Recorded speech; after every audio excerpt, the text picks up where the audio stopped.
welcome to the Southern Downs Sit Down. Hey, we got it. Back here. Where are we? We're in mid-July. Mid-July. Two weekends after the last race meeting. Yeah. Yeah, coming on 3 weekends this one. So, how was everyone's race weekend? Is what we'll get to, soon. We'll start off with, we've got Kiri Welsh here in the left-hand seat over here from me. We've got our mate Steve over here. Steve Dougherty. How are you, mate? Yeah, I'm good. You going good? Yeah. Awesome. And then we've got Troy Guenther over here on the right-hand side. How is everyone today? Good to be here. Yeah, good. Great. Very nice. Awesome. Yes. Okay, last weekend's round, the last round a few weeks ago. Yeah. Freezing cold obviously was one big sort of cold. big thing that we could take away from it. But how was the round? We'll start with to your right here. How'd you go? I'll try to give you a short version, but yeah, it was another dramatic, just action-packed round for me. Like it was Friday afternoon. Unfortunately, we had some repercussions from a crash I had at a previous round, and that meant that there was a bit of damage to a radiator, and that ultimately did a fair bit of damage to the engine. So I ended up getting a couple of laps in to qualify on that bike, and surprisingly, I was still in a half decent spot on the grid. And then I raced for the first race on the Team BWR RBM Racing Pre-2K R6 again. So at least this time I'd actually had one race on it before I hopped on it and had a bit of fun. I think Benny had asked me to mention our battle and how I nearly beat him on a 20-year-old bike. Jokes aside, he passed me on the second lap and floored it. But no, it was cool. I mean, I was, both Michael Edwards and Stuart Brown made it possible for me to ride a Elite Motorcycles GSX-R 600 on Sunday. So I got to ride another new bike and, had a bit of fun, racing around and just, it was a cool experience riding a few different bikes, but I think I'm missing that R6 and looking forward to getting back on it when I can. How is it to ride a GSX-R after riding the R6? Is it completely foreign or what's it like? It's an interesting question because it wasn't just a bike that was necessarily different, but when you're looking at that, it was like the geometry's a little bit different. The way that it makes the power is a lot different. Like it's a really easy bike to start. Like the first time I started it, I don't even know, I needed binoculars to see the lights from after Saturday, but like I was a bit back on Sunday and it just launched. Like it surprised me having never started the bike. That was one of the biggest things that I took from it. But no, it was a pretty good platform for like a track around or track like Morgan Park. I think it's quite a good engine because there's plenty of mid-range in it. Mm-hmm. But that said, like I was sort of probably riding it a little bit more on the courteous side, so I wouldn't say I was sort of hanging it out there as much as what it was capable of. Yeah, nice. Look good. I like that bike. It's a pretty fresh looking bike. So tough weekend, tough start to a weekend. Obviously, when that sort of thing happens to you. Hey? It is, but I think like in a way, like it's brought the team, if anything, closer. Like they've really, I wouldn't say they've just been super supportive through it all, and they've been really determined to get me back out there on that R6. So no, I'm it sucks having a couple of rounds like that, but I'm in a pretty good headspace. Like I've got great people around me. I think that's really, everything's really like been going well after that in a sense of, we've got a good plan to get it back on track. So it's racing, this stuff happens, but I'm grateful for the opportunity that I've got, and can't wait to make the most of it when racing does resume. Awesome. How was yours, mate? You, from my perspective of sitting in the commentary, you're in a boxing match for 2 days. You're around everyone. Yeah, the weekend started pretty rough for me, if I'm honest. I had a coming back up from my pretty high speed get off from round 2, and it was getting my head kind of wrapped back around and going fast again was difficult. We had I was working with Chris Jones from Triple X Suspension quite a bit on Friday and Saturday, trying to get the bike to steer, and I was having a lot of problems getting feeling confident with what the front tire was doing again, especially through the fast parts of the track, which is not a surprise. But we did finally get around to getting something that was working for me on Sunday, which is really, really, really good. Unfortunately, kind of like Troy, I needed binoculars to see the lights on the starting grid as well. But I ended up running a PB on Sunday afternoon. I had a great race with Nate O'Neill from Team BWR as well. Yeah. In the afternoon, he's not normally someone that I can hang on to, so it was nice that we got to kind of dice it up a little bit. Yeah. Yeah, like it did seem like you were you're in the same space most of the weekend with Yes. Nate, you know, as well. So Yeah. yeah. Yeah, it was a weird headspace to be in, and I got a lot of support from some close friends and my partner Renee. She, it wasn't, if I'm honest, my attitude wasn't the most positive after, especially Friday afternoon. I didn't feel like I was working with the bike very well, and didn't have the confidence going forward into the race weekend. So it was a lot of work. Sometimes. Sometimes it's not always good days. So Yeah. But yeah, overall it was a really good weekend. I think I learned a lot about the bike and about myself. And Chris actually has the bike right now. I'm meant to go pick it up this afternoon. We're making more changes to the front end, trying to get more feel and support out of the thing. Yep. So I think a lot of that is kind of a symptom of being probably a little bit too heavy for what that bike is, but making it work. Yeah. What do you do? Yeah. Yeah. Sorry, I think you did pretty well, Steve. Like, when you look at Yeah. crashing it, to bounce back from a crash at turn 9 is never easy, and then to recover from, you look at Friday and think, yeah, you can be a bit off the pace or whatever, but I think you built pretty well. Like, Yeah, thanks. it was, it was good to watch, and to get a PB and to do the times you're doing on it now, Yeah. it's not far off at all from where you need to be from an ASPK point of view. So I think, Yeah. So that's true. Yeah, we got down on the 26s on Sunday, Yeah. and so it's the first time I've done that, and there's more time in it yet. I know where I can pick up some more time. I think 25s are within reach, and if we can do that, ASBK test is coming up next week. Yep. So I'm going to be out there for 2 days, and then we've got the next event is the ASBK event at the beginning of August. So we're going to do everything we can to stay with the young kids. That's the hard part. Yeah. Is it tough? Like the class gets bigger, and like all three of you are answer this, but as the class gets bigger and stuff, like your results, say even at 28, you'd be stoked with a 28 at certain points, right? Mm-hmm. If you're sitting at a 27, you'd be really pumped with a 27 or whatever time it might be in your class. Did you feel like it was a bit disheartening to be around that time? And there's a few bikes in front. Oh. Because you're riding a fast time. Yeah. Yeah. Absolutely. Yeah. I with all the kids that were up there practicing for the ASBK round, which is exactly with the same competition I'm going to run into in a couple of weeks. For sure. But I did pull out a 28 in qualifying, which I was reasonably happy with, especially because it was absolutely freezing cold in qualifying. We were the first bikes out on the track that morning, and there were a couple crashes. If I recall, that session actually got red flagged, and we had to go back out and finish it. But I ran a 28. And for the first race, I still started on the 5th row, which is insane. Which is crazy. Yeah. Yeah. And that's the really hard part. That's the mental game, isn't it? Yeah. You're running a pace that is a damn quick pace, especially in the cold. That cold on Saturday and Sunday morning. First round out of Superbikes on Sunday morning or Formula One. Oh.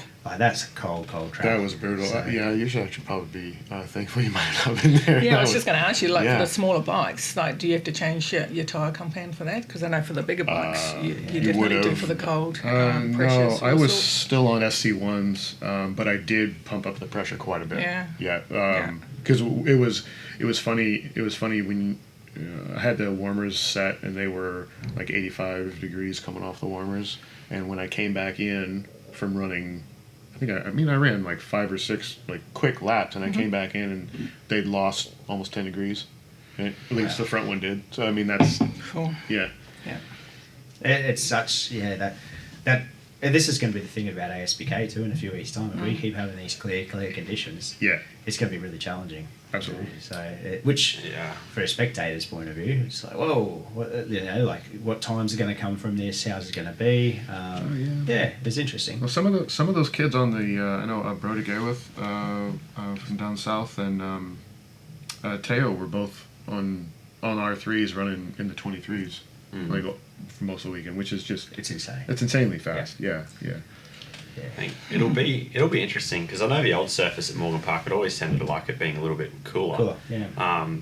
Whereas Yeah, with this one and keep. I even remember riding that bike last year. Like the biggest challenge is keeping heat on the left-hand side of a tyre because you go through turn 8, and on the bigger bikes that's more of a turn, but on these little ones you just flat out tuck down. Almost up and down, really. Yeah. And it's like, and then when you throw it, and like last year particularly, I remember that round. There's a lot of the guys going down at 12 because that side of a tyre is so cold. They just flick it on its side, and then it's because that side's a bit cooler. It's like really got to try to find a line almost to be able to generate a little bit of heat on the left-hand side through the faster section of the track to sort of prevent that from happening. Because you come back up to 3, for instance, and you've got nothing. You got nothing there, Trying to tip it onto that under the bridge. Isn't that what happened to Glenn Nelson? I think last year. He had a couple of. I know it wasn't like he was one of a few. One of a few. Did go down at 12. Yeah, and I think it just comes down to that. Like it's crazy to measure that, and especially if you get a bit of wind there as well. That's a killer on. No, I guess on any bike, but especially those smaller ones. Yeah, I was gonna say the big ones because you get the tire off the ground and that they get a pretty unruly. They don't do. they? Yeah. So you weren't there that weekend, Kiri? No, I actually haven't raced since round 1. Yeah. Yeah. What was that? We crashed in round 1. Yeah, so tell us about round 1 anyway. So what are you racing this year? Like you're on an R1, and to be honest, I have been struggling with the R1. Because you did have an S1000 Yeah, which are a very comfortable bike and a fast bike. But the kilometres were getting up on that, and talk in the pit saying that you have to redo engines and stuff like that. And I thought, you know what, I might as well go for a change like everyone else is doing with the R1. So, and gave that a crack. But the positioning on the bike is completely different to the BMW. Yeah. It's a lot more over the tank and aggressive and on your wrists. So yeah, I have been battling with it, but I love it. I love the torque in that bike. Oh my goodness, they are incredible. They sound fantastic. Yeah. But yeah, so the crash. So just off the start, and being at the back of the grid. What do you guys call it? Binocular view or something like that. I had to click, what's that? Oh yeah, that's what I'm doing at the moment. And there's some fast riders in our class now too, and we have the ASBK guys come out sometimes, especially last year. We had quite a few of them out there last year with COVID. So they come around you quite quickly. And just allowing someone into turn 1 off the start. But unfortunately, he was sort of manoeuvring around too much and sort of went to the right and then went back to the left coming out of turn 2, and that's where I was, about to take him on the inside. So I was actually rolling on the throttle when he came across and just hit the rear. Wow. Which was quite an instant stop. Yeah. So that's with the pressure on the bar, which broke my thumb. Instantly. Are you starting to get some strength back into it now? The thumb's good, actually. The bike, whilst I was in the air, hit me in the knee, so that tore a couple of ligaments in my meniscus, that's taken a little bit longer to repair. Fortunately, I didn't need operation, so that was good. But I was back on the R1 for the first time at QR on Sunday. Loved it. So I had to obviously do a little bit of repair work on the R1. So I've changed up the seating position on it. Yep. Perfect. It's perfect. Really, like you just found like a home. Like S1000 had for you. Yeah. What did you end up changing? Just change the brand of the. Just the shape of the seats different. Yep. Yeah. Perfect. So back smiling again. Yeah. Can't wait for the next round. Good. Well, then being the Enduro, I think, will be the next one. Oh, good. So, that literally is, isn't it? It's that is the next sport, isn't it? Week after ASBK. Yeah. So you're going to do that? Yes. You got your partner yet? Yes. Oh, so you're sorted. Yeah, sorted. Although the R1's chew a bit of fuel as opposed to the BMW, so I was able to do it less than an hour and a quarter on the BMW. Fair casually hour and a quarter. I was thinking about maybe 7 laps, like 2 minutes a lap, 15 minutes now. That's 30 plus laps. Yeah. Are you serious? Laps. Yeah. So that's why we did quite well in the last couple of Enduro. So this one we're not sort of doing that.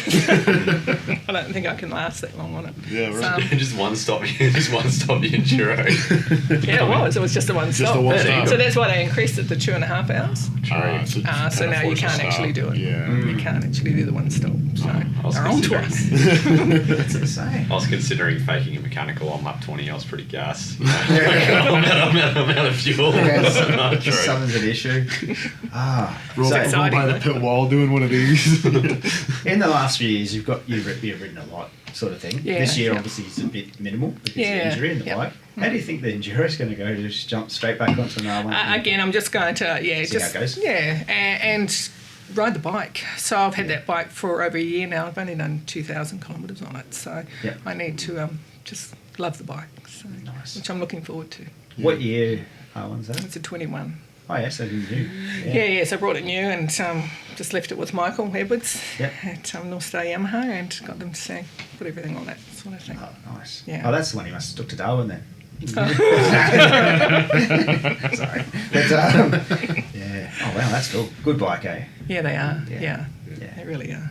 It sort of seems to be the pick, don't you, like, to get into racing now. It's for the superbike, it sort of seems pretty popular. It's It is. Well, it was the R1 Cup last year. I think the last round last year, that's what we called it, the R1 Cup. Yeah. Yeah. Well, it's got a really high value for what you're getting, especially on the technology side. Yes. You're getting a lot of really well refined electronics that a lot of the other brands don't That's correct. offer. Yeah. And the other part too is, like, depends as well, but the support of YRD Oh yeah. helps so many races, and Yeah. it'd be so nice, and it's hard for every brand to contribute, but it'd be so nice for, HRD, for instance, Oh, like yeah. Honda One or something. 'Cause Yeah. It would, yeah. it'd just be nice, and having Troy Herfoss on the Fireblade. Yeah. There's only one Fireblade in the whole grid, That's it. pretty much. Yeah. Every now and then you'll get a wildcard one, but yeah, it'd be nice to have more variation, but it's pretty I hard agree. to get that support.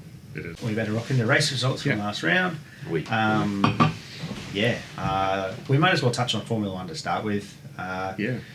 Formula One, we had a couple of guests, obviously riders there from ASBK coming up for the weekend. We Mr. had Mr. Jones. Mr. Jones. Who's yeah. that? Nah, I'm kidding. I'm kidding.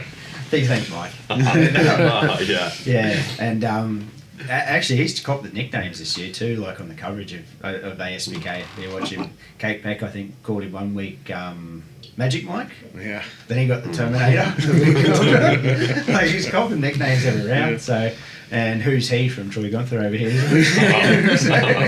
But yeah, 13s. Yeah. Awesome On- pace all weekend. On a practice bike. Yep, 2017. Yeah. 5-year-old R1. Yeah. Yeah, pretty good. So, Yeah, it's all right. yeah. Yeah. No shortcuts on the track either. It was just a consistent 13, just Yeah. banging them out lap after lap. Yeah. Jed Metcher obviously had a stint up there as well. I think they're working away on some electronic stuff. Okay. So he got some pretty consistent times too there, and looked like they're moving forward with the bike anyway. Did you get much of a chance to see Formula One? Anyone? Bits and pieces. Like, I think It's it was, yeah, like watching Mike was cool because he's so efficient with his riding style. Like he Yes. makes the most of every movement, and like, yeah, he makes it look a lot easier than what it is. I think having that carrot there for Jet would have been good, but then like at the same time, Callum Barker was getting quite good starts on whatever he was riding, so he'd kind of get between them, and it's like sort of. Yeah, not that Jet had the outright pace to run with Mike necessarily anyway, but it probably made it a little bit harder having to, like, if you get checked for one or two corners, and, like, I mean, why would Callum want to back off like he's there trying to have a bit of fun and race? So good on him. Yeah, absolutely. And but yeah, that was one thing I noticed. I mean, sort of Mike would get that initial break, and then like it was sort of like Jet would be able to run maybe a couple laps there, but Yeah. Mike just was able to reel him off lap after lap. And if that's what he's doing on his practice bike, then I'm really keen to see what times they're going to get down to this year so am I. at ASBK. Like it's always a thrilling, especially because they haven't had a Morgan Park ASBK Yeah. for a few years now. Yeah, it'd be interesting. What was the last round there? Was it 20? 2020. I think it was 2019 because 20 was when Pre- COVID. Yeah, yeah, so it was Oh, yeah, pre-COVID. yeah, Yeah, It's a right, long yeah. time. Yeah. So it's going to be exciting to see. See it happen. So Well, 2019 Mike won there too. On the On the on the GK. 1299. yeah, that was the championship year. Yeah. So yeah, he got the win there on the last year of that. So Yeah. it'd be interesting to see how it is. And this week obviously Motorcycle Sportsmen hosting an unofficial test. It'd be interesting to see who's there and who actually drops into the 12s, which is where it's going to have to be at by the looks of it anyway. So, Yes. yeah. What is the lap record for Formula 1? Do you know? 12.8, I believe. I High just looked at it the 12, other day. Yeah. I think, it depends. ASBK and club are ever so slightly different, but it's between, I think it's around 12.7. Okay, 12, so 12.6 to 12.8, somewhere around there. Yeah. I think Herfoss has got, I forget the order, but there's shared between Mike and Troy Herfoss, who have, one's got qualifying and one's got race, but there's quite a marginal difference, if anything, between the two of those. Yeah. Obviously, we'll talk about the round actually, but Callum, fantastic right now on the weekend. Got the start styled on that GSX-R. He's annoying how good he can start pretty much anything, because he had I guess for those that don't know, Callum and I are housemates, so there's always a little bit of banter there. Yeah. But he was sort of a victim of a cold track on Sunday morning, Yes, I did unfortunately, hear so that, he did a bit of damage to his GSX-R and he had to borrow a bike. I think it was just a CBR. He described it. It had no rebound. It was pretty much just someone that was potentially put together just to help him go and ride. Yep. And he was still getting good starts on that. Also, I think up into second and some of them for briefly. And He's a starter. but, Right? yeah, it's you got a good start if you've got ahead of Callum into turn one. But it's he's very hard to do that. And he did what he had to do to keep, I guess, the points coming in for the Southern Down series. He went out there and made the most of Yeah, good on him. the situation. And Yeah, good on him. Because that crash on the first Sunday morning session, that was awfully cold. Everyone's got to ride the same conditions and everything like that. But it was good that he got back up straight away. Got back up, assessed the bike.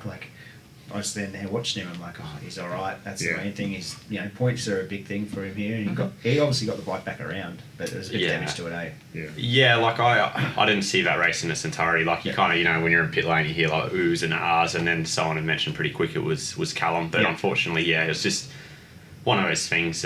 Cold track, with superbikes being out quite early, it was unfortunately almost inevitable in a sense. And there was a few that ended up going down, I think, in that. Well, there were a few guys that didn't even go out. Yeah. Yeah. There's a fair few that didn't elect. I think, from memory, there's only actually 5 people in there. Yeah, what are your thoughts on that, for the bigger bikes? So if it is cold and it is red flagged, for them to come back in, just put your tyre warmers on and then just go back out again? Would it make sense to maybe skip a race and have the bigger bikes go a little bit later? It's an interesting question, isn't it? Because I had this conversation with a couple of people in the pits. Because obviously the bigger bikes get more power. You'd be putting a lot more force to the tires, or trying to anyway. Yeah. It's a tough one, and it got pushed because of delays from the day before. Yeah, correct. So There's lots of. They're trying to scenarios they're trying to accommodate everybody, but it's a good question. It may be something that maybe should be considered. But to your point, you got to ride to the conditions. Yeah, that's the golden rule that everyone has to follow. Yeah. It's an interesting one. Sorry to. You're right, mate. You're right. I think when you look at Masters at Morgan Park the weekend before, not the weekend before, the round before, there was wet the entire weekend, and there wasn't a lot of crashes. But mentally, it's a lot easier to almost switch off or build into it when you're starting almost fresh and going out and building on a wet track. But if you go from Saturday afternoon, where a lot of people have race one, or they're going for it, and usually race one is where people are sort of peaking lap times, at least from that point of a weekend. Then they go and have to take that back when mentally, yes, they can realise it's a cold track, but I don't know. I think, to answer your question, regardless of bigger bikes or smaller bikes, I think if it could work into where a situation like that, it'd be ideal to go and have them be warmer or have the tyre warmers up to temperature. It just makes it a bit safer. You're sort of thinking that the other bikes that are going up for the next race, they're actually ready. So you could give them a 5-minute, whatever they go out, and then the other class that's been bought back. In dirt track, An right? interesting idea. Growing up doing that, we'll quite often say if there's a wet track, say the night before, especially racing oil track, and oil track was awfully slippery when it was wet. Sure. What they do would be send the sidecars out first. Right? I was thinking that. Because it create a dry line. Yeah. And that also would create, because you've got 3 wheels of grip, you're also generating a bit of track temperature along a fair bit of the track. It's not going to be much because it's not like the sun getting on the track. But in my opinion, and everyone's got an opinion, but I think the sidecars are probably the best thing to get out there because there's 3 tyres on the ground. You've got more grip, generate your heat through your 3 tyres and get that race underway. And that just delays it probably hopefully pretty quickly, not too long, but that hopefully delays a bit more, so there's a bit more sun on the track, so the next one can get out of the way and change the sidecar around through the day. Don't know if it works, but that was always the golden rule for dirt tracks. Let's get the sidecars out there, they'll dry the track, they've got 3 wheels of grip, and get that through the day. It's not a bad idea, and it's there's no golden solution. No, there's not. Other than time, because it does even in wintertime. Like the temps do come up pretty quick. After usually by 11 o'clock, it's warm. Yeah, it's warm enough to. Yeah. Because we got that first Formula One race out of the way. Yeah. Like it started at 8:35 or whatever. Yeah. Like after that race, from 9 o'clock onwards, there was no incidents. No. Yeah. Like everyone sort of happened, So there's a bit of temperature. Everyone's learnt a bit from obviously the mistakes that have been made in the start, but still the other rule, everyone's got to ride the same track, so it's hard. It's a hard one. Always, they obviously did, because it was only, how many did you say were in the race? 5? I think. Yeah, so I think a lot of them it's 5, actually just peeled off anyway and made the decision after the Yeah. warm-up, think, well, actually it's not Yeah, gonna like work your for me. jets and your mics, they didn't go out even at the start. Yeah. It's, Yeah. There's so much little to gain, lot to lose, Yeah, which is okay too, so that's a Well, decision that they especially can if you're make. not. If You're you're not not in the carrying series up the points, points, if yeah. you're in the series points, it doesn't matter. Yeah. But in Callum's situation, Yeah, for that's right, instance, correct, it's in the he series was. that's leader, Yeah. so he has Points to are points, go yeah. up, Yeah. So, it's a toughie. It is a toughie.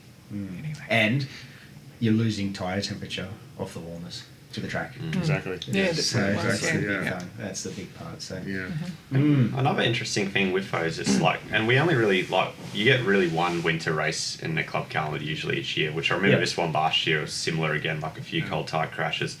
But those morning races first up, like the 2 warm-up laps sometimes, as great as they are to get you into the mindset, I think when the field doesn't stay close together, it can exaggerate the cold tire effect because you're sitting, usually the faster guys over those 2 laps, they either have to hang back really far to be able to get up to the grid at the same time or not. And I think it exaggerates the effect. So it almost puts an emphasis on, the field needing to stay quite compact on those warm-up laps or no one really dawdling just to ensure that, But Makes sense. that said as well, like, I was expecting turn 3 crashes on the first lap, but I think Callum's was lap 2. So it was like, I don't know if it was just a thing where, like, the tyre just wasn't able to maintain temperature or potentially Yeah, build I've it crashed back on up. a lap 2 Yeah.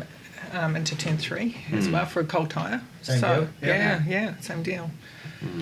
Interesting. You got to Very expect. nice. I mean, the track temperature is going to be cooler. So even on subsequent laps, it's going to be pulling heat out of that rubber faster than even normal. So Yeah. it's and everyone knows how easy it is to spin up a tire on the superbikes.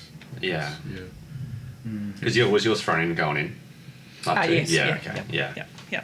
What was Yeah, that? it's- S1000? Yeah. That did more damage. Like it was just a slide, but it damaged the bike, and that hit the radiator too. So. Did you get any warning or just like No, going no out? warning. But But I was being aware because I knew it was cold. I was actually Yeah. being mindful Yep. that it was a cold tyre. Yeah. Right. Still So it's one of those ones like, oh, I'm gonna crash. Yeah, crash. No, I wasn't. I was just Yeah. anyway. It's harsh. Like no golden rule. No, there's no. Yeah, there's no way to sort of get around it, and to ride in the best conditions up there, which winter does provide. Like it is clear. It's Okay, it's so- not The there. best times are normally Fastest winter, times. isn't it? Yeah, 'cause the midday. bikes- Yeah. You got to ride in winter up there. It's the best. Yeah. So there's no. Yeah. Plus, you're not flirting with heat stroke mid race either. No. Like that's a summertime. Man, it can be brutal. Yeah, it can be. Yeah, it's Yeah. one of those places. It's got Yeah. everything. I love it up there. Yeah. Only hypothermia. That's Yeah. that was a brutal weekend though. But what else? Any other standouts for Formula One that weekend? Not necessarily. Like, it was interesting because you had some of the ASPK guys there, and then there were some of the club guys that weren't. Like, I don't. Correct me if I'm wrong, but I don't believe Rena's race team were there. Like Albert and Pilgrims wasn't there. yeah. And then Yeah, Kevin and Albert Baker weren't there. Scott Gardner wasn't there. Gardner wasn't there. There's a fair few of the top. It's probably the top 5 from a general club round, not cup round. While we're on that topic, I remember actually hearing or seeing, and I think we've all sort of talked about it before we hopped in, was that Kev Pelgrave and Albert Baker were going to do the Sydney 5-hour was end of a month. Yeah, end of July. Yeah. The end of July. Yeah, have you done that race, Kiri? Yeah, I You have. How was it? Yeah. Yeah, very good, very exciting. Yeah. I teamed up with another girl. Yeah. Yeah, twice I've done that actually. It's huge now. That race is absolutely huge. Even to book in, they sell within a minute or two. 5 hours. That's like. I did a 24 hours. Did you ever do a 24-hour schooner race? Like, I think it was cool. Levines, yeah. Did you do one? Yeah, I did one. Broke my hand in it actually. But no, just going back to that though. Like, do you find the time goes quickly when you're actually like you look at it 5 hours, and obviously when you're in the stent, it kind of. Well, I don't know. You're doing an hour and 15 minutes then to Morgan Park, so probably. But like, it's a weird dynamic, isn't it? Because like you go in and it's like when you're riding, it feels like sometimes like damn when you're on say like 15 at Morgan Park, it starts to kick in. But then at the end of it, it almost feels like far out. Like where did that? I think for Morgan Park standards, like where did that 2.5 hours go? Like it feels like we just sort of like it's just weird how the time sort of works Just when you're on is, off a bike. Yeah. You just got to break it down. Just like with any enduro type of racing or training, just break it all down. We did a couple of the Transmoto off-road, like 8 hours and stuff, and 3 in a team. And the first 3 hours, it's like times just stand still. You're like, like there's still 5 hours to go or whatever. And this is the same in enduro on a different scale, but the last few hours, it's like, like, am I going to get another ride or how's it go? Like time does ramp up when you're doing an enduro. Yeah. It's weird how it works, but I'm excited for this one that's coming up. Hey, it's going to be good. Me too. It's going to be a lot of fun. Yeah. Awesome. Let's get on to Formula 2. Yes. Formula 2. Formula 2. We've got the, a specialist here, Formula 2. But obviously, Callum came out for the weekend to have a ride in that too, didn't he? That was the weekend prior. Was that planned though, or no? Well, that was. I think we're thinking states because Callum raced the GSX the weekend beforehand. So round 1 of QRRC. So and I think he's going to come back in the next round to do that again. There's plenty of smack talk surrounding that. Yep. But like we had our share of ASBK. I guess it wasn't really. Tom Bramage came up from down south. Yep. I think there were a couple like Mitch Coon. Then there was maybe 1 or 2 other guys, but it was actually a really interesting field because he had young Glenn Nelson step up and make his debut. Yeah, John obviously he was on fire. So it was good. Like I was kind of a bit bummed that I couldn't ride the R6 and try to at least Johnny was on fire doing 15s, but having that reference fair or even Tommy who was running 16s, like it would have been great. And I feel like it would have been a great weekend, like you guys mentioned, with the track in good conditions to set a lap time. But it's always great when you get riders of that caliber come and have a ride, and I think it just elevates everyone. Like when you have a carrot that's running 15s, it just sort of drags everyone along, even if you can't sort of run that pace. Do you think the John Letras times was about where the times will be for ASBK? Depends how hard he's pushed. I think like 15.6s, 15.7s maybe. I think it was. That's fast. Morgan Park's an interesting one because a lot of people will qualify well and can do 1 lap there, but Johnny's, from looking at him, he's able to hold that pace. So from a race pace perspective, and let's say Tom Edwards or maybe the tests will be a lot more revealing, but I mean Tom Bramage for example was there. He's usually quite a decent benchmark in that class, at least this year. He's sort of stepped up and providing that, but I think he got down to a 16.4 I believe. So it's interesting. Like I think Morgan Park's one of those tracks that does take a bit of time to learn, and Johnny's had the chance to do a few laps around there. Yep. So if other riders can get that track time in the 2 days and sort of get there to where he's pushed, I think the qualifying, like I know Brock and Ollie have ran 14s there, low 14s, but I think officially the lap record's only a 15 flat or a 14.9. So will that get broken? I don't know, but I think from a race pace perspective, I'd be surprised if someone was consistently able to run sort of in the 14s. So fast. Yeah. That's crazy fast, man. So obviously that sitting in commentary, seeing John Letras crank out those times on the weekend, that was something that's pretty special to watch. Also, his riding style is very smooth. Mm-hmm. A lot like Mike. I was going to say exactly that. It was like the Mike, so efficient on the bike. So Tom Bramage there on the. Is that one of the Bike Biz bikes? Is that what? No, he's got Tom Bramage has got a separate outfit for that. So it's. I don't know like where his bikes have come from in the past, but it was cool to see his progression throughout the weekend. I thought he did pretty well considering like he hadn't ridden there on a full size bike before.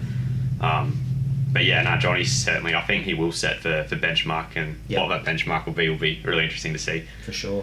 One of the standouts for me in F2, Ben Trevenna actually rode really well, got his fastest time. That's one Did thing. he? Yeah. 1:19.062 or something around Did he? that. Yeah, 19.0, I almost think. 18, So, yeah. did he get 18? I No don't think so. way. Don't think so. I remember it was like It was there's very this- close, wasn't it? Yeah. There's a bit of a group chat that a few of us are in, and like I remember him and Josh all having a bit of a banter about who's got the faster lap. And I know Josh is very quick, close to an 18 as well, but I think we're very, very like marginally off of it. So probably next round that'll be a battle to watch. Yeah, absolutely. yeah. There was a rider that came in for Mark McGregor's team for Addicted to Track. Morgan Yeah. McLaren Wood. Did you see him? Yeah, I did see he did really like that was his first weekend at Morgan Park. He did First really time well. at Morgan yeah. Park on Yeah, a bike he's did never that. ridden, and he got into the low 19s. Wow. Yeah. Like, That's that's pretty quick. cool. Yeah. So just flew in from New Zealand, had a ride. Yeah. And, that's a fantastic start for someone to come and ride at that track. So Absolutely. I don't know if he's coming back again, but that's pretty exciting. I think the plan, like, I remember I spoke to him at the end of a weekend. He's a really nice guy. Yep. I think he mentioned the plan was to, like, excuse me if I get this wrong, but I think the plan was to potentially do ASBK next year or build Yeah, cool. towards that. Yep. Okay. So he's got a great infrastructure with Addicted to Track there to be able to sort of do that. So yeah, I mean if you can go and do a 19 in your first weekend at Morgan Park on a big bike, and yeah, and it It's a looked like good he's run. pretty smooth as well out there. So Yeah, there was nothing too outlandish or it didn't look out of control. I'm like, wow, this is exciting. Like someone that you've never seen go to the track, like everyone else you've seen at some point as a reference. Yeah. So yeah, that's pretty cool. So that'll cover F2. Production 400. Yeah. Do you want to talk about that for us? Sure. Yeah, as we mentioned earlier, it was a crazy competitive field. The race DNA bikes were took out the first row in qualifying on Saturday morning. I'm sure Jason loved that. Did very well. Yeah. Good mate, ex club pilot Tristan Verco won his first race as Yep. well. Did really well to do that. Yeah, and then the host of the ASPK competitors that were up there getting ready for round 5 was impressive. A lot of very, very fast, very talented young riders up there. That was fun to watch. Teo Aksu was he got down in the 23s. We mentioned. I thought that I might be able to kind of like hold on to him for a little bit. It never happened. Wow. It never. Like Troy said, you get like 1 or 2 corners go by, and then before you know it, like you're far enough away that it doesn't matter anymore, and it's yeah, pretty good.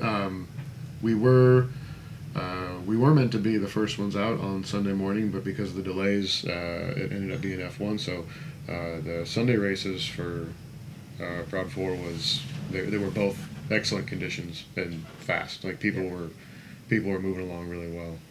It was a lot of fun. I had a much better weekend than I expected I was going to, like I mentioned, and I think one of the reasons I was going to say this, I cleaned out all of Troy's dirt, grime, and grass out of the air filter from last year out of the club bike. Where'd you go? well, I did put that in right before the I think the final round of last year. Yeah. So I didn't get to do too many laps on that particular one. So maybe Steve's been crash tracking it a bit too much. Yeah, no, it was there was an impressive amount of dirt jammed into that thing, and I know it's probably placebo effect in my head, but I swear that bike was pulling a little harder than it normally did. Helps. It does. Making them breathe. You always think, like, you have those moments if you get, like, say, for example, like 1 minute 20.001, and you get those, like, what could I have done to, shave off that 1,000th of a second? Well, Yeah, there you yeah. go. Could have That's been it. Could have been that. Yeah. Could have been that. Article. Jonesy. Obviously in the Jonesy. mix. Yeah. He got boxed up as well. He was, did. he had to work for it. He did. Those I said those Club 400s they're pretty powerful. Yep. And it's obvious. Like even a rider as incredibly skilled as him, like Yep. you got to work hard to overcome that sometimes. Yeah, it was good. I think, especially for Teo and whatnot, Yeah. to be riding with Mike. Mike's Oh, yeah. leading the Superbike Championship at the moment. The weekend before he won a Superbike race by 6 seconds. Yeah. To be able to ride with a rider of that caliber at the moment, Yes. I think that's pretty good for the next generation riders coming through too. Oh yeah. So I was pitted. I was sharing a pit with Teo. Yep. And when we came back in from that race, he was just beaming because he got to. Yeah. He's like, like It's unreal. Yeah. Yeah. yeah. And Mike's such a good ambassador for it too. Like, Yeah, absolutely. There's never enough time in the world, so Yeah. he's good with his time, so it's nice to see.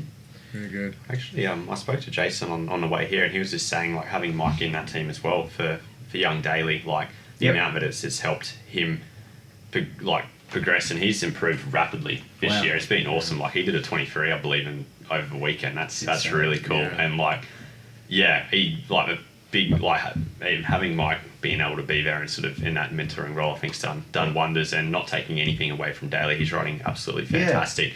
But I think for someone like that who is leading the Superbike Championship to actually come out to a club race and something like that, it speaks about Mike's character as well. And it's awesome. Like I was sitting there in pit lane, I'm like, I really wish I had like a mini bike to go out there and because you just learn so much in that environment, and like it'd be a lot of fun too. And like you said, seeing the smiles on these young guys' faces coming in, and it was cool to see. It's cool, and like you're on pit lane, so you're in that spot, you can see it. You're at the track, you can see it, but to see Mike come between turn 1 and 2, that was where there's so much time being made. Like, Really? Yeah, coming into like just under brakes. Yeah. And we've seen that all year in the Superbike. Mike's under brakes is awesome. That transition from off the brake to back on the throttle. Yeah. The style is just insane. Like Hidden Valley, you would have seen it as well. Like you come into Hidden Valley, coming into the brake, and then once that transition of getting off the brake and onto the throttle, he's got something really dialed at the moment for his. He has. Yeah, it's Sure, just at Cure as well, between 1 and 2. exactly the same. Yeah. Yeah. Just that transition of off the brake and back onto the throttle, he just gains so much time. So, Interesting. F1, F2 clubman. Now this is something that happened. I was at the Open Day. You were at the Open Day as well, Kiri. A couple of people actually from Clubman came up and said, "Hey, thanks for mentioning us in the podcast. What you guys are doing, and that it's awesome. So if you listen again, thanks for coming up. It's it's nice to get feedback about is it good or bad or anything. But some nice racing again for that class over the weekend. It's fantastic. They're Yeah. I just don't know where Clubman goes. Like I said last time, it's just so fast. It's so Yeah. fast. So Really it fast. is. It's a class. It's a fast class. What do you think of that, Kiri? What do you reckon about that? The clubmen? Yeah. Yeah, they are fast. Some of them are quicker than me. And it's interesting when they actually race with us. So, when they're with us, I think they really enjoy it themselves as well. 'Cause it gives them a bit of a push. For sure. As well. I think it's a great class. I think if I had my time over when I was starting, I would have really liked that. Yeah. Personally, just to have, because there's no way that I'm ever gonna, get any award trophies or anything like that. Even though they stipulate, some people stipulate that it's just a trophy hunting type of class, but it's not really. It's where you can actually try and better yourself and thinking that you might be up the front, which is fantastic is what I think. There's a great transition from the track day. Yes. You come from doing the 100%. track days and move into that. It's awesome for that. So It's a little bit less intimidating when I remember I was just a track day guy for a couple of years before I jumped in and came to my first race, and the level of speed between reasonably quick track day guy and front runner in F1 or F2 is huge. yeah. It's unbelievable. Like I didn't realize people could ride that fast. That's a Yep. yeah.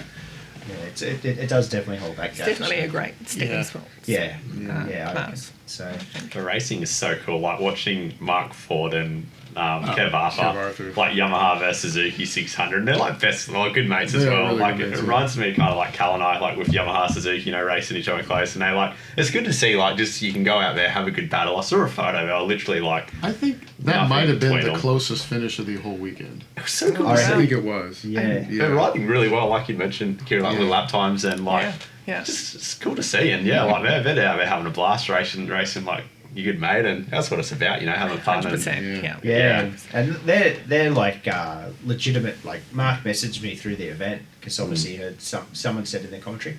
So they're obviously one's on a Yamaha, one's on Suzuki. Did you say? Yeah, Suzuki. Yeah. Yeah. Suzuki, and they're teammates too. Obviously they're sponsored by the same people and everything, but they're teammates. He goes, make sure you let them know that we're teammates. So I was like, I didn't even know that. yeah. So I was like, oh, that's really cool. They're really putting it on though. Did you ask him who the number one rider was in the team, or still not?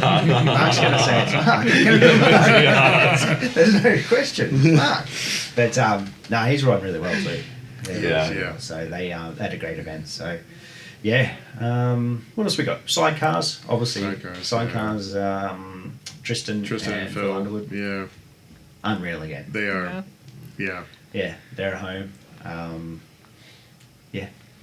I don't know what else. Yeah. Have you been in a sidecar, Kiri? I've swung a few years back. Yeah. Really hard. How hard is it? It's Oh, I super can't hard. say I've never done it. But yeah. You should try it. I've sat in in the bike stationary, and to me it was hard enough. So yeah. But Did you cool. enjoy it? No, not really. Well, my knees aren't that great, so you really need that. It is really hard work. Yeah. Yeah. Yeah, it was like obviously we've had 12 on the grid at the peak, I think, for this year. That was maybe at the Masters, I think it might have been, but I think we had about 6 this weekend. Yeah. Some good racing all through the field. Dane Anderson, Kelly Ridgewell setting their fastest time they've done out there. Wow, So they got that's down. incredible. Kelly was over the moon with that one. Yeah, she Oh, was so good on her. excited. Yeah. That's fantastic. Got to overtake some people, so it was cool.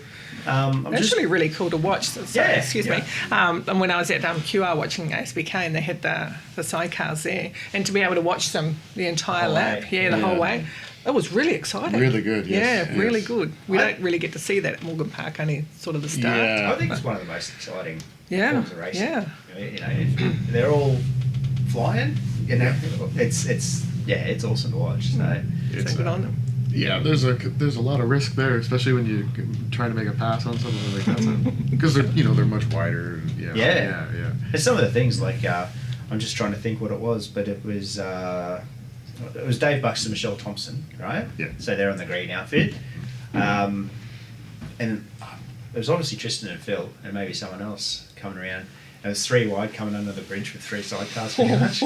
It's like, whoa, this doesn't look good. Like, the rules of a funnel don't work real well here. And, but Tristan and Phil Underwood. We can't speak highly enough of it because they are on absolute fire at the moment. Yeah, they are. Gosh. Yeah, they are. We'll talk about the F3, obviously, with the NSF Challenge Cup. Yeah. So Kazoo brought some riders along to that and some Yeah. Moto3 bikes. Yes. That's right. Do you know how many were out there?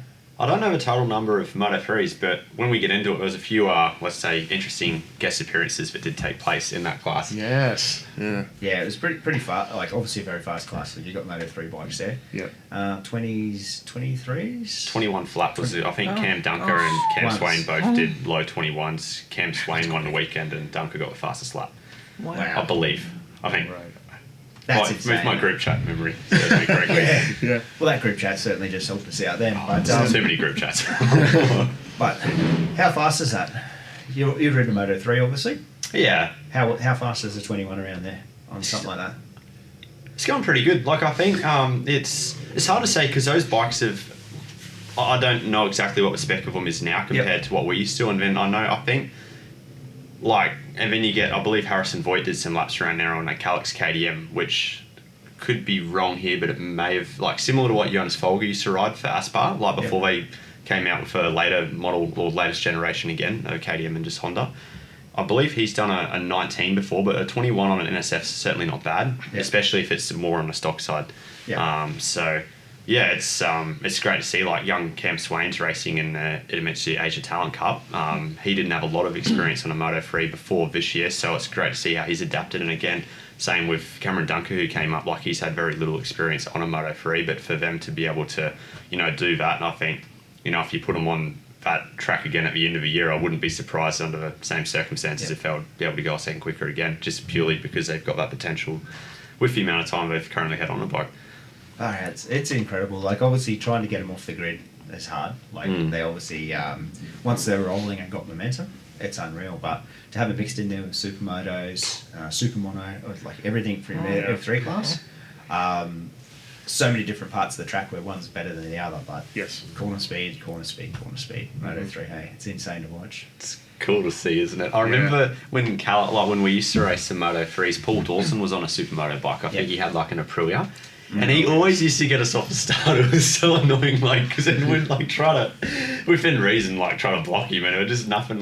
Cal was always a good starter, but I'd end up buried behind a few motards, and then it's from the outside watching it, it's so cool. But when you're sitting there on a Moto3 fan in a clutch trying to get first gear to work, it's like you say, just completely different bikes. Like you probably start a motard one second gear almost, whereas I'm not sure. with a Moto3, if you started in second gear, I don't think it'd really be a start. It'd be more of a stall. But yeah. So that would benefit you, like riding with different class or different types of bikes, do you think? Because you'd have to have a different structure of racing, wouldn't you, against those type of... You got a different strategy. Definitely, yeah. I think as a young rider especially, just having to, evolve your racecraft like that to pass something that's geared completely differently. It is certainly, I think, experience like that for sure is valuable. Yes, pretty cool. I very much enjoyed racing against because in the hot start earlier this year, they had the production 400 and F3 were together. And so we had the R3s and Ninja 400s against the motards on the track at the same time anyway. Yeah. And they were very hard to get past. They're especially coming out of the slow corners. They're so much faster, but their top end's not quite there. So it's this weird. Yeah. And the braking, they brake so well. Yes. Yeah, they got so much. They get really wide. Yeah. You got say Michael Ricks, so number 70. I think he's 71. Michael Ricks. He got the whole shot every race that weekend, and Michael's probably got shoulder he's probably as wide as I am across the shoulders. So he's on the supermoto. Then you got Sway and Dunker and that on the Moto3 that are small sort of things. So you got Ricks coming into turn 4, and he's like, it's like he goes his shoulders even bigger coming into there, and mate, he's absolutely hulking on that. He's like KTM 450, so he got the whole shot each time. But by the time he got out of 4, the Moto3s had just got their roll on and been able to drive out. Yeah. Once you're in front, I don't think you're ever going to get them back by that point. Oh yeah, what's the lap record on a super motard there? It's got to be 25s probably. That's actually a good question. I'd be curious to know. Yeah. Probably a 25 or something. So. Not bad. Yeah. Paul Dawson probably know off the top of his head. So 24.893. Not down in thousands. So it might even beat him. So to be honest, they've done a lot of years on that SXV, the Aprilia. That's the bike to do it on if you're going to do it on a big track like that. So yeah. So Kiri, Enduro. I guess we've covered most of the racing stuff as much as we can sort of touch on and everyone like that. So awesome round for racing. Enduro coming up, Kiri. Are you excited for it? I am. I'm more excited about just having more time on the R1. Really excited about that, and just seeing how the body handles the time now. So having a couple of offs since the last one. Seeing how I'm going to go, but really looking forward to it.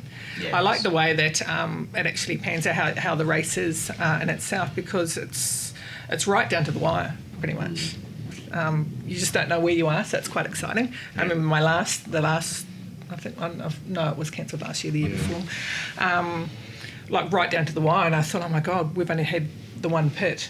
Yes. And these guys have only just come out now, and if they don't pass me, I think I'm in it to get second or even first. So that's how you're thinking, and it just carries you on to stay out there longer. Yeah. Right, I'm not coming in. Just keep pushing. Just so fun. It's just another level of, Solid effort. I'm still getting my head around an hour 15 because I'm seeing these young guys on the R3 on a superbike. We can't leave that out. That's it.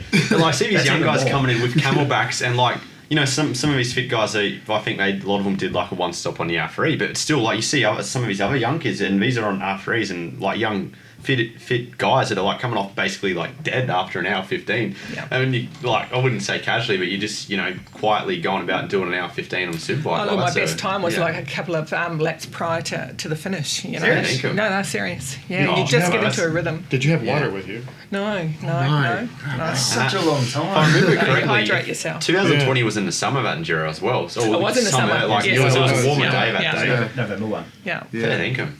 Yeah, and my partner Jason, who was I was supposed to be pit. I was supposed to come in, and that was when we were up on the top. So every time I'd come up over 12, I'd look, and he's up there with his helmet on. Look, and he's got. He's riding as well.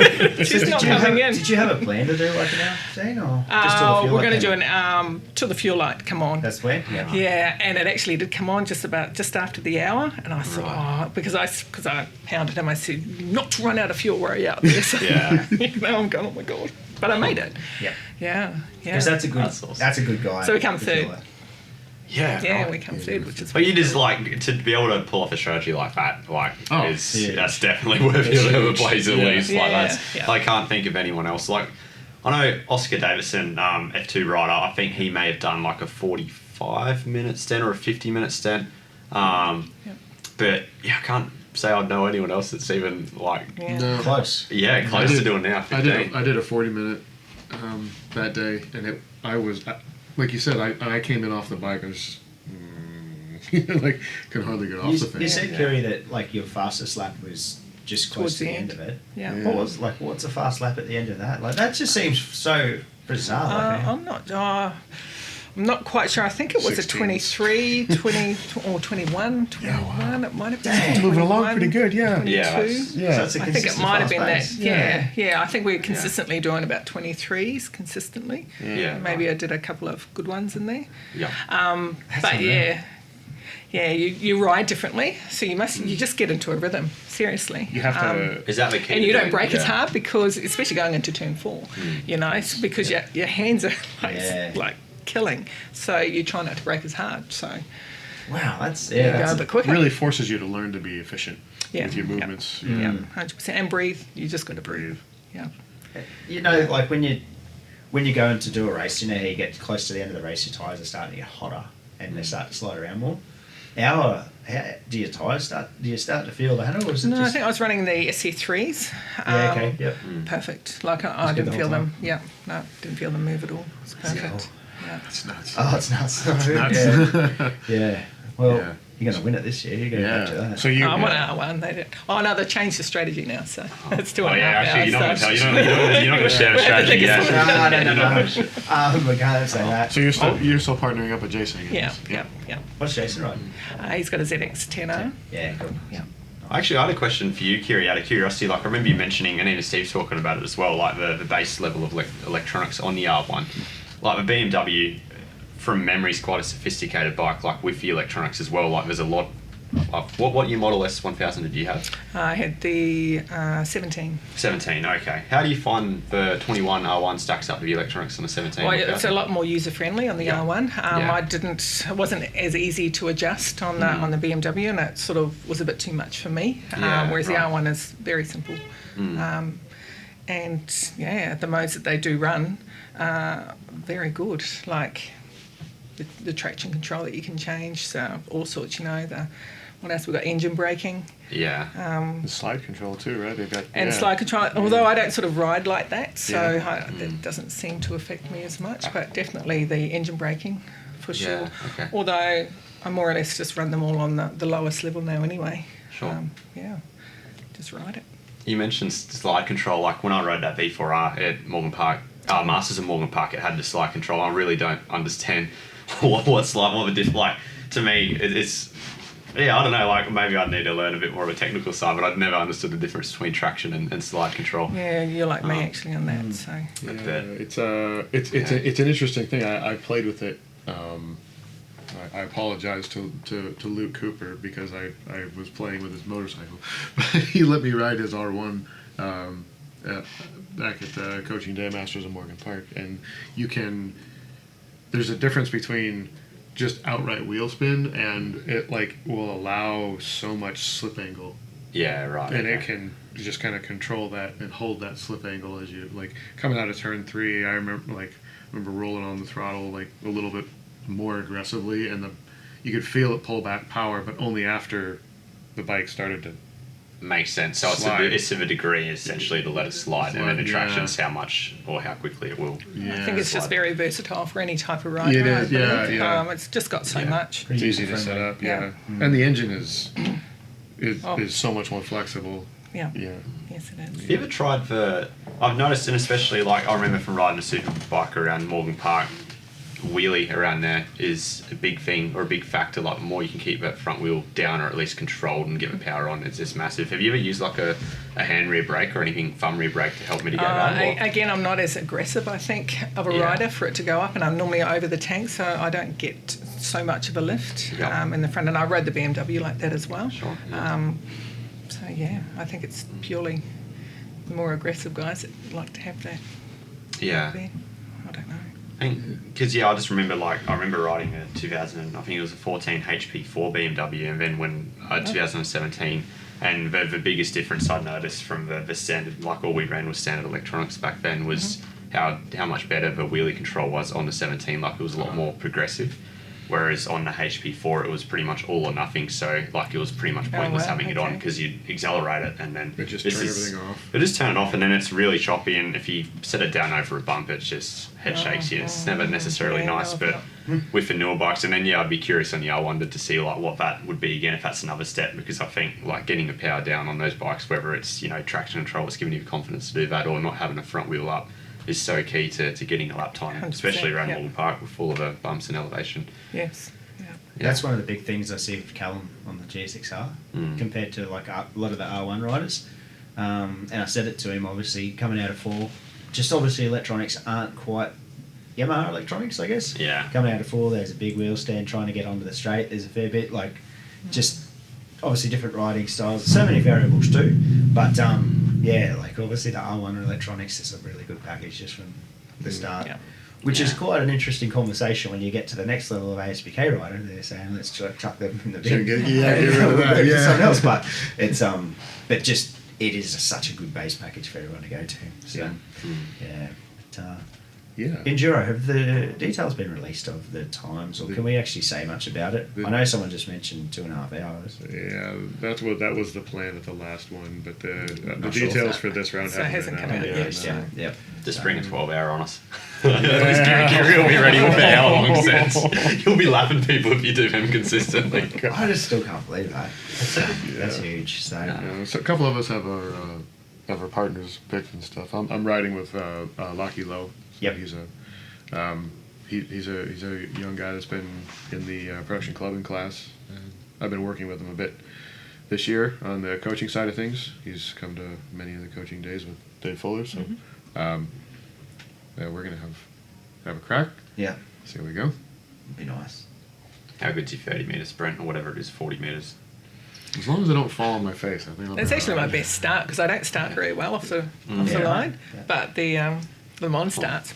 Nail it every time. Every time. It just must be the rhythm when you get over it. Yeah. Just Ready to go. Yeah. Are you're planning to race like to the end of the year as well? Yeah. You're back now. Yeah. That's 100%. Yeah. Awesome. Well, Troy, you're not doing the Enduro. Are you still unsure? It's too early to really say because one first thing is just seeing if we'll have the engine rebuild on the R6 by then, which the plan is for us to still do ASPK, which is the weekend before, so hopefully. And then, if I do, I'd been speaking to young Josh Hall about potentially teaming up in 600s.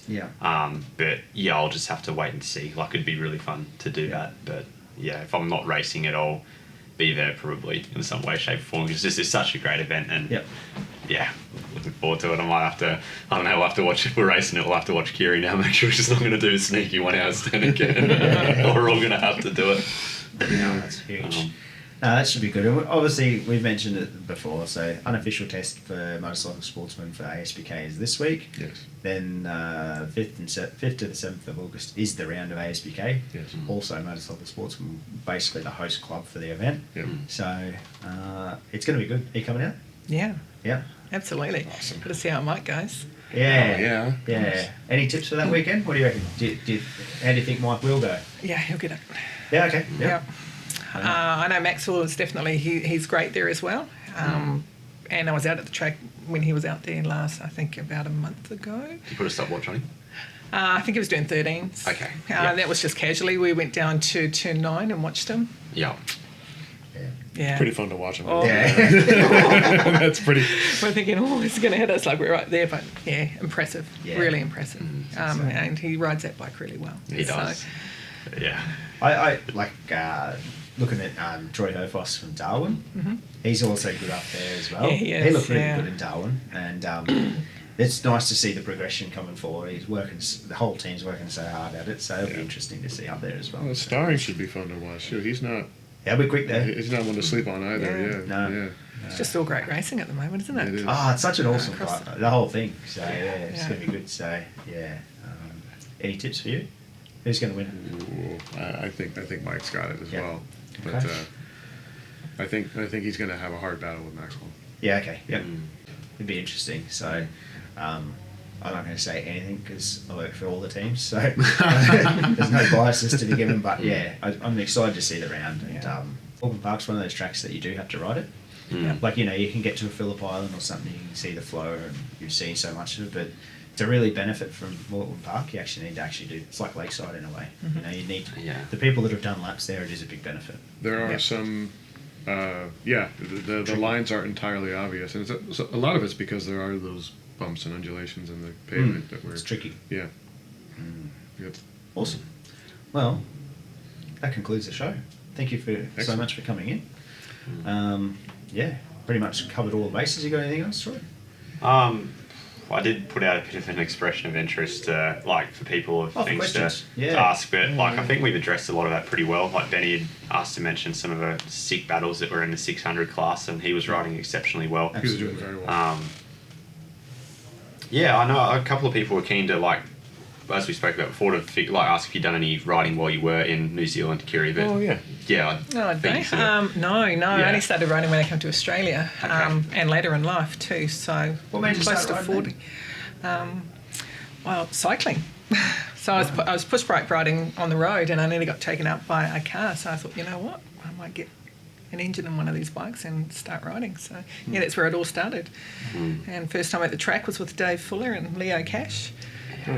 Got straight into it. So yeah, great place to start, isn't it? Like, Yeah. I think, speaking personally, like I had one of my first rides with Devo and Leo as well, and just from the progression point of view, it's just a great environment to do that. I've been back once and watched the road racing back in New Zealand. That would have been exciting to be able to do something like that. That was down in the Wanganui, the Boxing Day. Race. It's fantastic.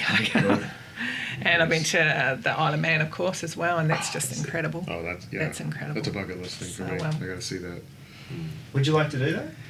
Yeah, so I've actually ridden the double R around the TT because they leave the mountain open, no speed limit, so and one way. Oh, that's tempting. And you go up prior to the racing, so you get up early and you go and ride that. It's incredible. It's scary as fuck. First time up that mountain, I was going, oh my god. But so cool, so cool. Yeah, all right. But yeah, if I had my time over, I would definitely like to do road racing, 100%. Yeah. Okay. So Australia is where I started. This is where I've learnt everything from here. So. Yeah. Okay. Oh, cool. And I guess another one, asking for a friend, Steve. How do you clean an air filter on an R3? Oh dear. So you didn't even mention my lack of ability to do it earlier. That could be one of your videos. Yeah, actually. Yeah, maybe I should- Seriously, maintenance videos. Yeah, this is for Troy. Not naming names or pointing fingers. Yeah. I got a message from you last round. Oh yeah, I forgot. I was going to mention this earlier. I'm so sorry. I am not a meteorologist, as it turns out. But apparently, this fine young gentleman was over the PA system was announcing to the world that if anyone had any questions about the weather outcoming, they should come ask the club pilot. True. So weather, life in general, just any issues, anything.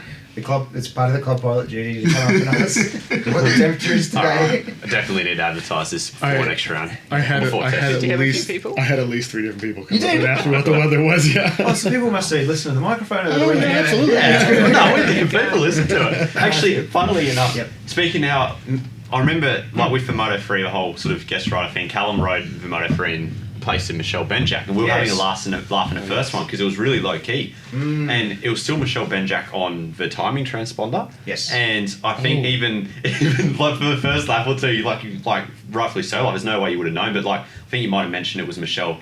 Yeah, she's going. Yeah, she's going. So she's sitting there on pit wall. She like her and Steve are absolutely cracking ourselves laughing, and we're like going, "Go Michelle!" every time. And she's setting like PB lap times, and it was pretty funny. The thing was like, it was Cal, come through the field a bit too. Like, was making up, like just getting into a rhythm. I'm like, wow. This on the screen, and on the bike number, and I'm like, okay, this is all right. And then Steve messaged me. He's like, Michelle's down here with me, mate. That's Callum. I'm like, Well, we weren't sure if you had your phone like on you because I remember Steve showed me the text and we were like, we don't know. Mick's probably focusing just on the commentary. Like, probably not going to look to it until the end of a race. It was and the then- end of the race. Yeah. Yeah. Figured it out. I'm like, I think I said something. I said, sorry about that. It was a mistake. Because there was actually a couple of things that weekend that were like glitches over the timing compared to what There you were read. some timing There's a problems couple that of week. things, Yeah, and it makes it a bit hard, but you can only read what's in front of you too. Correct. You Yeah. know? Oh, you're doing great. Like, it's adding so much. Like, well, it's great to have you in that position because it's just like it's awesome. Like, It's so much fun. Yeah, such a you great can hear what's atmosphere going on. Yeah. in Yeah, pit awesome. lane and Yeah. I mean, like even the old laugh like that's just it's Oh, it's awesome funny. fun, awesome. Like, it adds to the awesome atmosphere of being at the track with sporties. It's good for me to have like a message come from you to say, people asking about the weather and stuff. I'm like, someone actually listened. And obviously Steve saying, Michelle's here, mate. She's not out there. Like stuff like that. It's like it's good. So, It's really cool. Yeah. yeah. Did this doesn't have to go on the podcast, but did you like so like this is the like some of the things that like I think of when I'm out on the track. I was like, I wonder, did he see that? Is he talking about that stupid thing that I just did or something like that? 'Cause, or my only memorable move all weekend was that I passed Nate O'Neill going into turn one.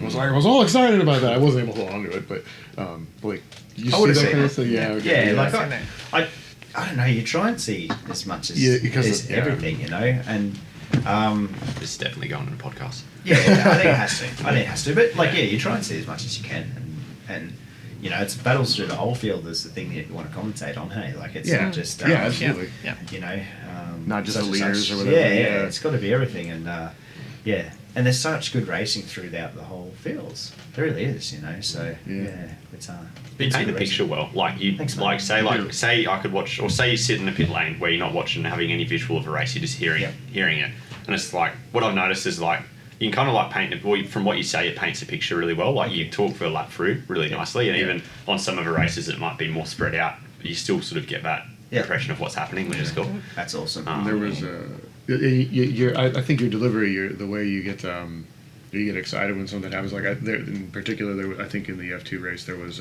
someone left inside of someone coming between 8 and 9, and he goes, "Oh, you get he gets inside." That was That's really cool. cool to see that. Yeah, That's nice feedback, and as I say, like I'm a rookie at it, and it's there's a lot to learn, and there's some big shoes to fill too. That's the other side of it too. Sure, So yeah. and hot off the press as of this morning, I'll be doing ASBK up there. Will you really? Yeah, Hey. so that's Wow. good for the Congrats. commentary. So Yeah.